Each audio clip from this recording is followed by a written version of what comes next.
Sex Talk with Erica Miley. 'Cause sexuality is tough. And okay, sex just isn't good enough. No. Sex Talk with Erica Miley. Hey folks, welcome to Sex Talk with Erica Miley. Erica Miley here. I have the wonderful, the excellent, I could, go on and on about Vanessa. Vanessa Carlile, educator, author, coach, and death doula. I mean, that last one we have to include because we're going to get into it later in the episode. But thank you for coming. You've been on the show before, and now you've written another book. I can't wait to talk about it. Thanks for having me. I'm happy to be here. So the book's called Take Me With You. Features a queer sex working protagonist and written by, you guessed it, a queer sex worker. Vanessa's a queer sex worker. So talk a little bit about this. You wrote it. I want to hear about it. Yeah. Well, it's a novel that I started in my PhD program. So my doctorate is in creative writing, English lit, and gender studies. Right. So just cool. Thank you. So this book was the half. I had to write a dual dissertation. So this was the creative half of my dissertation. A version of this, a much more clunky and problematic version of this was my dissertation. I'm in the process of my dissertation right now. I understand you. Clunky feels appropriate. Yeah. It's like a very heavy object. So I've been working on it for a really long time. I mean, this manuscript started coming to fruition in 2013, 2012. I mean, it's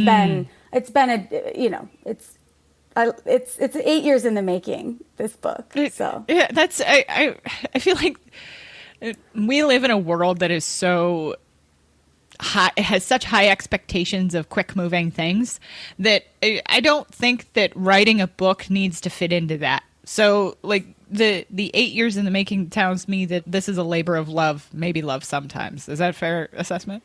Oh, totally. I mean, it's also a book that has quite a bit of trauma in it, right? So there's a process of being with characters in trauma and being with those stories that is definitely about working something out. And I do think of that as a labor of love, right? Because the idea is to come through the other side. Oh, I think you're hitting on something that I've actually worked with quite a few people who have either done like their school project on some sort of trauma they've been through, or I've had folks who've done dissertations on some of the trauma they've been through. And this is no joke. Like it is a labor of love, but it is revisiting or visiting some other type of trauma that is difficult to process often yourself. And vicarious trauma is a thing, folks. So I imagine you had a whole new way to kind of had to think about trauma maybe in a different way for yourself. What'd you say? Yeah, I did, because the theoretical part of my dissertation was about looking at sex workers in literature, right? And writing about representations of sex work in literature. And one of the things that really stood out to me was the way that sex workers in fiction are either tragic characters or villainous characters. And it's very rare for a sex worker in fiction to just like have it as a job and have the plot points not be that, right? Right. So this novel, the trauma that's in this novel doesn't actually not come through the sex work. The sex work is not the source of trauma in this novel. And this character's sex work is just part of her life and her evolution and what she does and who she is. In a way you mean the that sex work is the job? It's the job, yeah. Just like everybody else out here. And there's definitely like some gray area. There's definitely some confusing situations, right? It's not a simplistic depiction of sex work as no problem whatsoever. That's not where I'm coming from. I mean, it's a novel. It doesn't need to be simplistic, right? So I didn't do that, but I did keep in mind that for myself, what I wanted to do was write a sex working character for whom sex work wasn't the tragedy of her life and also wasn't the main source of the plot. It's there, but it's actually not what's moving her along. I think that's beautifully put, because I think there's something to that. There's something to that. regardless of the type of work, our feelings about it can be complex, nuanced, and it's not black or white. It is very much in the gray area. And I walk with women in particularly a lot, regardless of their job, through many of the experiences of either sexual harassment, patriarchy in their own jobs, regardless of the job. Right. So I think you're speaking to this gray area that exists maybe for a lot of humans generally, that we don't have to spotlight trauma in the job all the time. No. And, you know, this character has contact with a lot of different fucked up systems. So she's, you know, the place where she gets sort of disrespected the most obviously is when she's going to visit her loved one in prison. And so there's this scene where she's, you know, she's she's trying to get into the visiting room. And for anyone who has a loved one who's locked up, we have all, if we are AFAB or women or femmes, we have this experience of they look you up and down and decide if you're too sexy to go in. Yep. And, you know, that in and of itself is like, people who don't have that experience or don't know that that happens, it doesn't occur to them that that's one of the injustices and that's one of the oppressions and that's one of the painful experiences that surround mass incarceration, that surround the injustice of incarceration. Obviously, the attention on our incarcerated people is very important. We have to keep that focus. And there is attention on that in the book too. But I think that some of these subtler, smaller experiences that don't always get a news story are things that, like, that's what fiction can do, is give those things treatment and spend some time in them. As you were talking about that, I just had a flash of a memory. This happens for the staff who work in the prison system as well. Having worked in the prison system with those who've committed sex crimes, I can tell you that as a therapist who's working in the prison and having your managers and supervisors ask you about what you're wearing, it does throw you. It throws you. But it is these little moments that you're describing of like, this is strange. And yes, we have to pay attention to the injustice of the entire system, but also, like, you're right, these smaller moments, fiction can give us a picture, as you put it, of something that maybe not everybody's familiar with. Yeah There's a scene where the main character, she's in a really difficult moment in her life, and she's quite poor at that moment. And there's a description of the feeling of being out with friends and not ordering anything, but being asked to share the bill because it's easier. And what it feels like to be a person who's trying to be in a social situation and then having to kind of like navigate the shame and the embarrassment. And then what do? Do you just offer the money you don't have, or the money that you'd been like hoping to feed yourself with for the next 3 days? Because these other people don't really have any idea what it is like to be living, dollar to dollar that way. And, these are the kinds of experiences that, like, if you haven't had them, you actually can't imagine them. I don't think they're ones you can't imagine yourself into that well. And I'm always thinking about, what that area is in fiction of, like, what am I allowed to imagine myself into that isn't my life experience as a fiction writer? And what of my own life experience am I putting into here and still calling it fiction? And that, little like miasma of what's real and true and what's a deliberately and carefully investigated fiction is it's big questions right now, especially since this book has racism and sexism and homophobia and transphobia. It's got all these things in it, some of which I've experienced, obviously some of which I have not. Right. I have not experienced racism directly. So I have to figure out how to depict characters who are experiencing racism in a way that is responsible to the truth of those experiences without claiming to have had them. And that is really tricky stuff.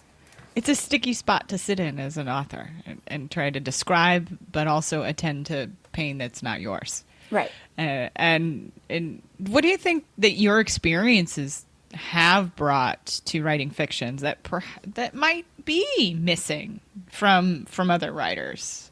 Well, I think people who write sex working characters often feel very entitled to tell sex working stories without ever talking to a sex worker about their lives. I think it's one of these areas where people feel very confident.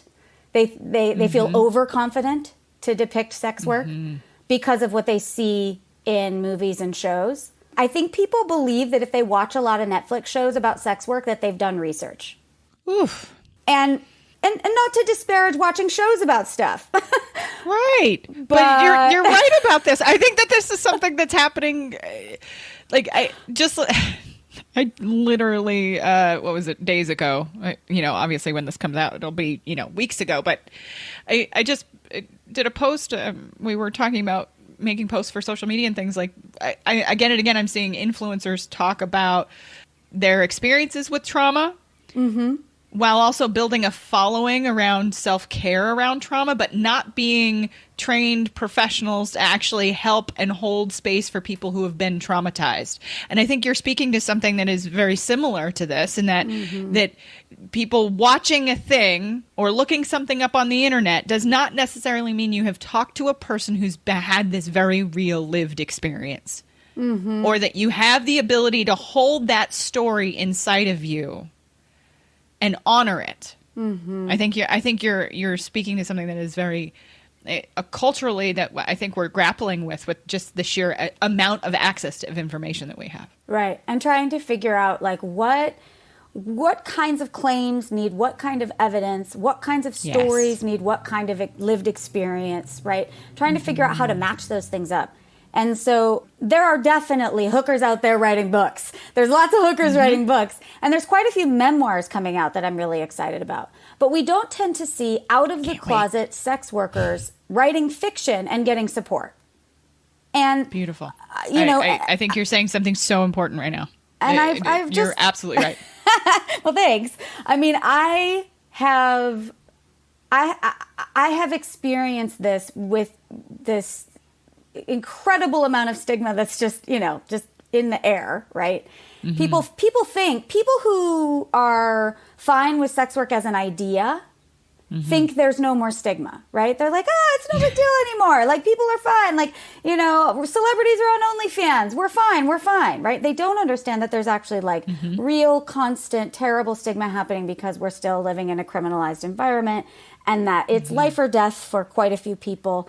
And that, when they think about sex workers being represented, they're thinking about, actors getting paid to be sex workers on screen, but that actually sex workers are not getting represented. Sex workers writing those shows is still very rare. Sex workers writing fiction about sex work that's getting published is still very rare.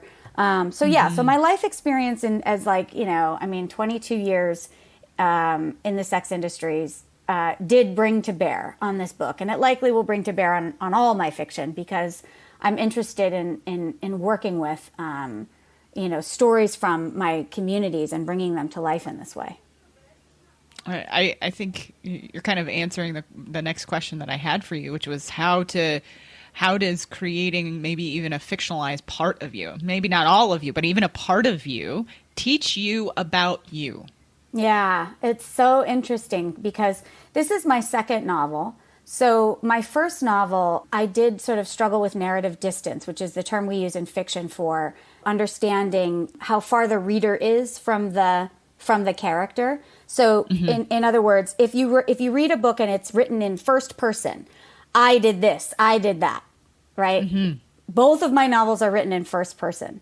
So the narrative distance is very small. The reader is the narrator in a way, right? They're watching, like almost like over the top, watching from a distance, almost like in a dream where you watch things happen. And you're seeing through their eyes and you're feeling through their body.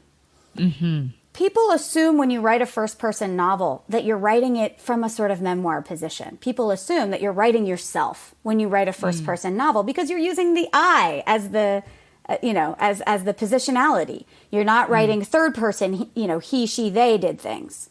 Mm-hmm. So it's an interesting little position to be in because, my life experience did really make it into this book. There's things that I pulled directly from my life and I re-narrativized them, repackaged them for this character. But this character really isn't me. Interesting. And there's a lot about me that there's a lot of like political beliefs that I have in common with this character. There's a motivation towards being alive in the face of a lot of trauma and recovering from trauma. These things I have in common with this character. But a lot of her life experience I do not have in common, and a lot of what she thinks or says, I really was stepping out of myself to write. And I was working with a character who has a different sensibility and is courageous in moments where I might not be, or is scared and not brave in moments where I might have stepped up, or is sassy to somebody who I don't know that I would talk to, right? So these kinds of things are differences. I think that you're that.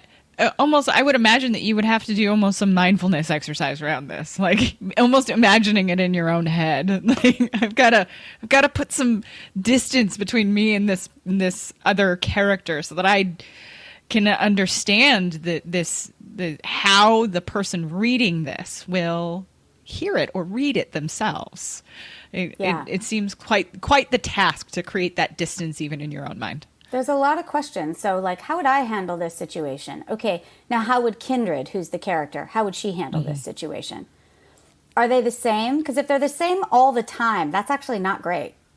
I want her to be different from me.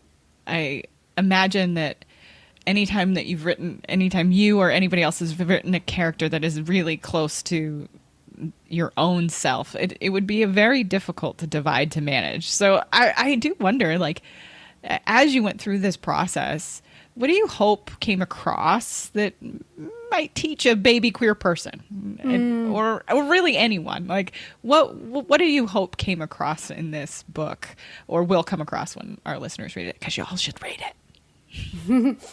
Thank you. I think as far as a young, early stage coming out, not necessarily young, because I came out kind of late in life, so I have a lot of love for people who navigate those complexities. But a young queer person or someone coming out later in life. I think that when we're talking about queerness right now, there's so much emphasis on figuring out what your labels are, what your identity labels are. Mm-hmm. And this character operates in an environment that predates some of that. So the timeline for the book, it ends in like 2012. So a lot of the action is happening in like 2011, 2012. And so there definitely is language for queerness, but it's different, obviously. The whole world has changed a lot in 10 years. And the emphasis on like knowing which boxes you're checking on everything is actually a little bit different. So Kindred goes through a sense of self-discovery through her behavior. She fucks around with a lot of people and then figures out what she likes that way. And that's perfectly fine, okay wonderful way to move through, your understanding of yourself. So I guess maybe what I would want a baby queer or someone coming out now to think through is, is there a way to be authentically experiencing your own development without rushing your labels? And can that be something that you can do gently and with care towards yourself without worrying that someone else is going to think you're not queer enough or you're not whatever enough? That being authentic in your experience of your own desires or lack thereof or whatever, that being authentically engaging with people is the goal. Yes. You're speaking to a point to which so many of the folks who come into my office, myself included, because I came out much later in life as well, like this discomfort in the in-between and wanting to be done with this journey of discomfort. Right. My folks come in and I feel this so, I understand this feeling so deeply myself. Like, I want to be done with it. I want to know already. Can't I just know already? I know when we're getting down to the meat of it, when my clients are saying, fuck you, Erica, I hate you. This hurts. Yeah, this is this journey of trying to understand your own sexual interests, your own identity is one that takes time. And that time is not determined. Yeah. Yeah. I'm much more obsessed with this than the character is. The character of Kindred doesn't care. She's like, oh, you want to call me what? Oh, pants? Whatever. Like, she doesn't care. She's just like doing her thing. You know, she's following desires and trying to live. And she's not actually trying to figure out, like, do I need to call myself pansexual or bisexual? Do I need to tell people that I'm poly? You know, like she's not actually thinking those thoughts in the way that I have very anxiously thought these thoughts. You know, these are very anxious thoughts for me. Is there a little projection in this character, just a touch? Like, I wish it was a little easier, a little less anxious about it. My first novel, I wrote a character that was way more anxious than me. And it was a very difficult experience. My second novel, I wrote a character that was a little more badass than me. And it was helpful. I was like, okay, I can imagine these activities. And I would rather be imagining someone stepping a little bit stronger, you know, stepping into what they're doing with a little bit more strength. That actually helped me to write my way through the more difficult parts. You're filling me in on how fiction has taught you, like as you've written it. You're just wonderfully put. Like I've been thinking about as the many times I have written fiction or not written. No, try again, Erica. Read fiction. And so many characters. I'm killing Vanessa over here. So many spitting. There's so many characters that feel like people in my own life, or somebody that reminds me of a family member. So which character in this book you've written feels like family to you?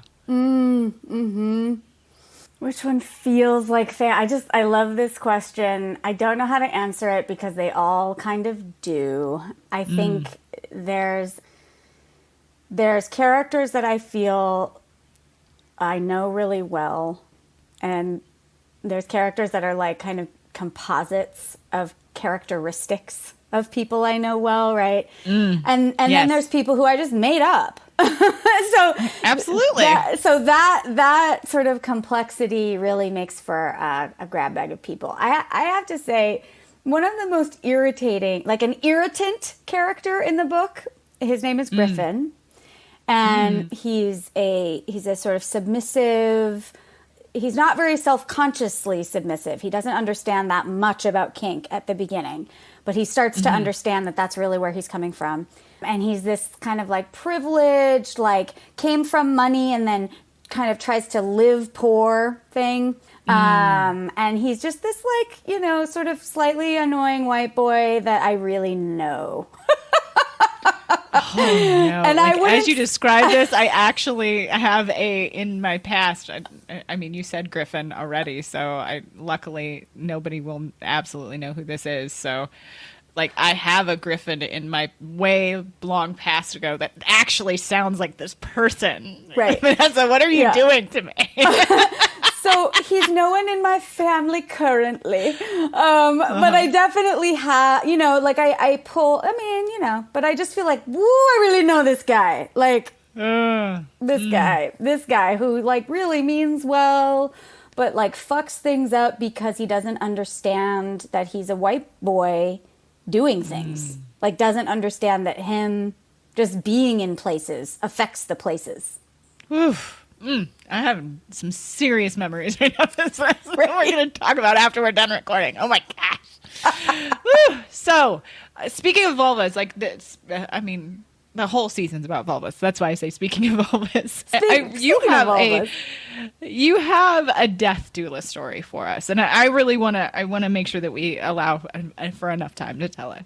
So what is this more recent experience you have to tell us? Oh, when you said that this season was, centered on vulvas, it just really, because I write queer stuff and because I'm thinking constantly about my sexuality. I'm pansexual, which, I've encountered a lot of different types of genitals. Mm-hmm. And the sense that, that the vulva just doesn't get, it's like, how do I describe this? Where and when and how are we going to feel like the vulva has gotten her due? I'm just not sure. I'm just not sure if we're ever going to feel like we've caught up with the attention, right? Anyway, so I love this story. In my work as a death doula, because I have caregiving experience. I do offer some forms of body care and especially sort of ritual bathing. And I have a person whose death I attended recently, and we were giving her a bath in her bed, a sort of sponge bath in her bed. It was a ritual with family members, right? So we were walking through saying thank you to her body and saying goodbye to her body, and it was just a beautiful experience.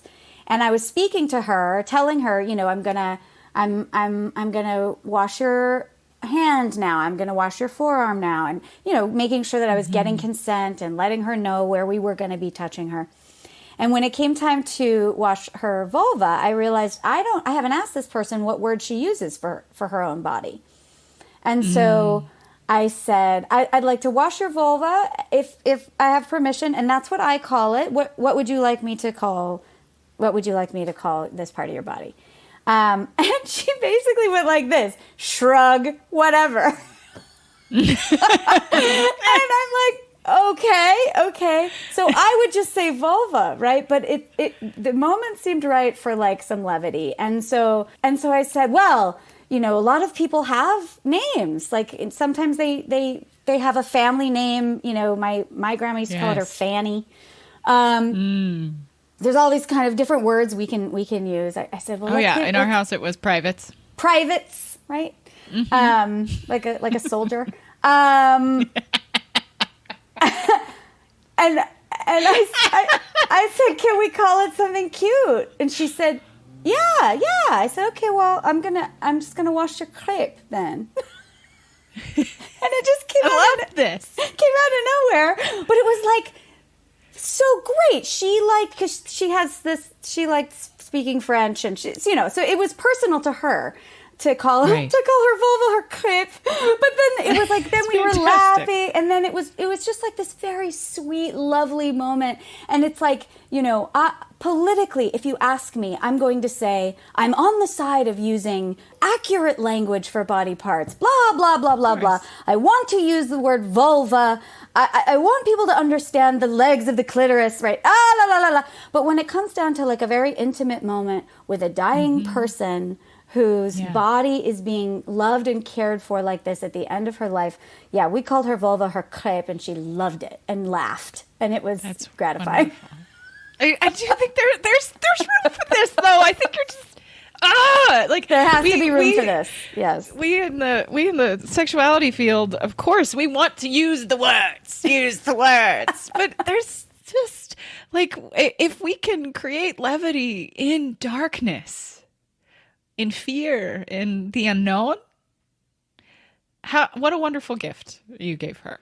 Thank you. It was for me too. It was, we needed some laughter, and we got it, right? And her ability to laugh and to be present there was really remarkable. So can you talk a little bit about, like, just so that folks know, this story is wonderful, but what a death doula does? Yeah, sure. So death doula work is currently in its sort of infancy as a field as far as being regulated or, so not all death doulas do the same things.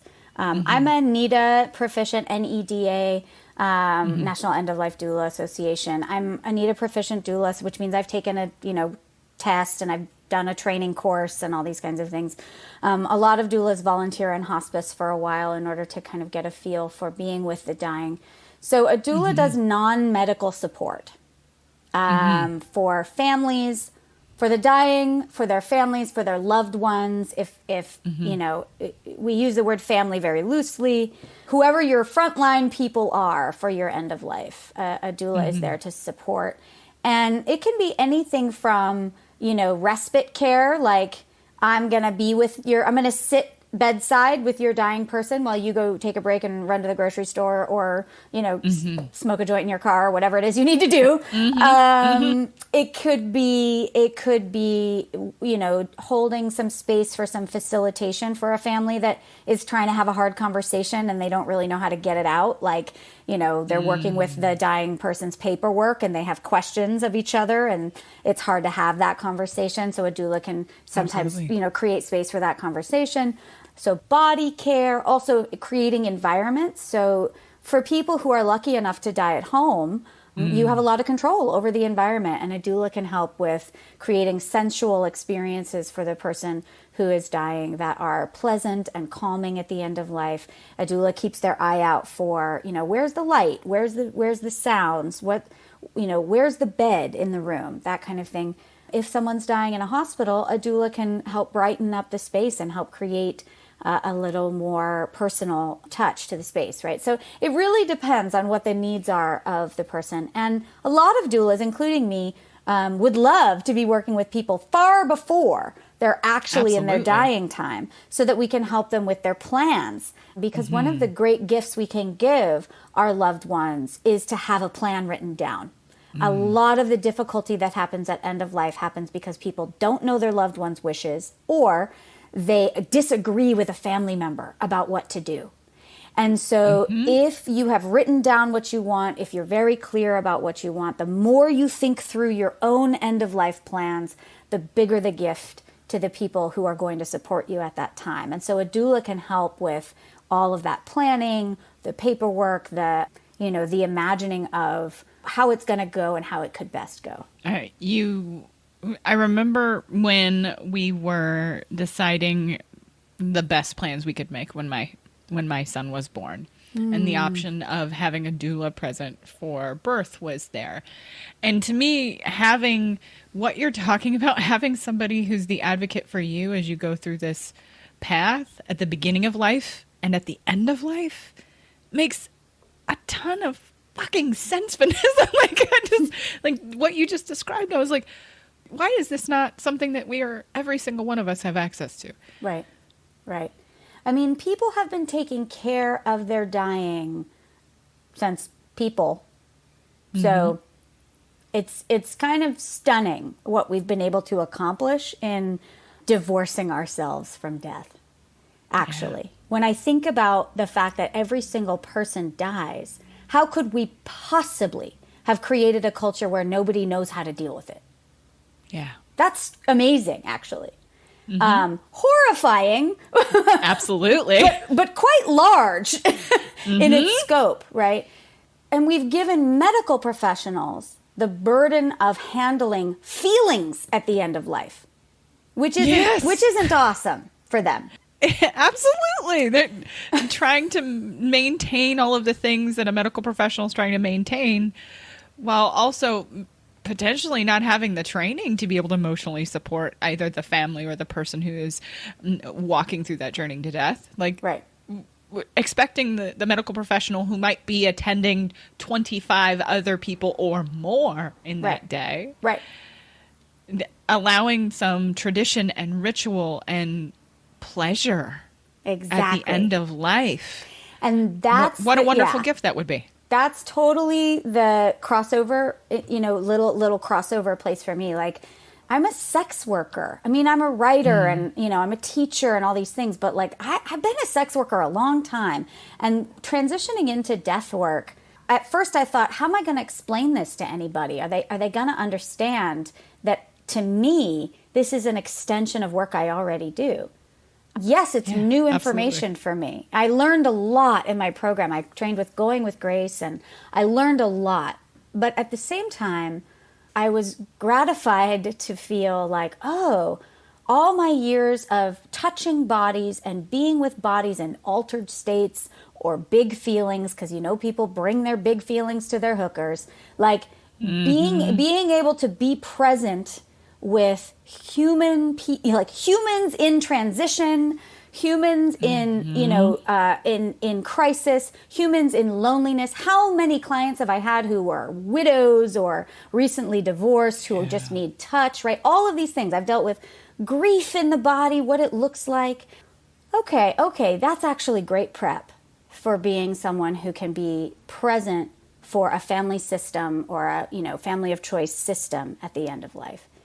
And so I feel really grateful to be a person who has an eye out for pleasure, for beauty, for, I've had all these years of training. How do I make this party a little bit better? Right? That's what I did. That's what I did to make my money. How do I make this person a little bit happier? Yeah. And I bring that.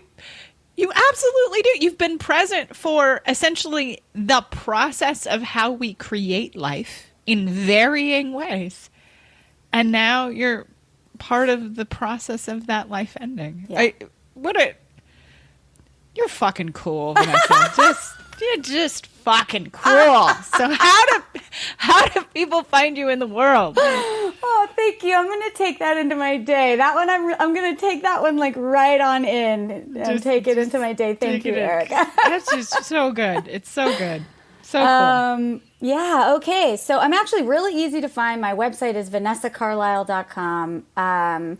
My book is called Take Me With You, and it's published by Running Wild Press.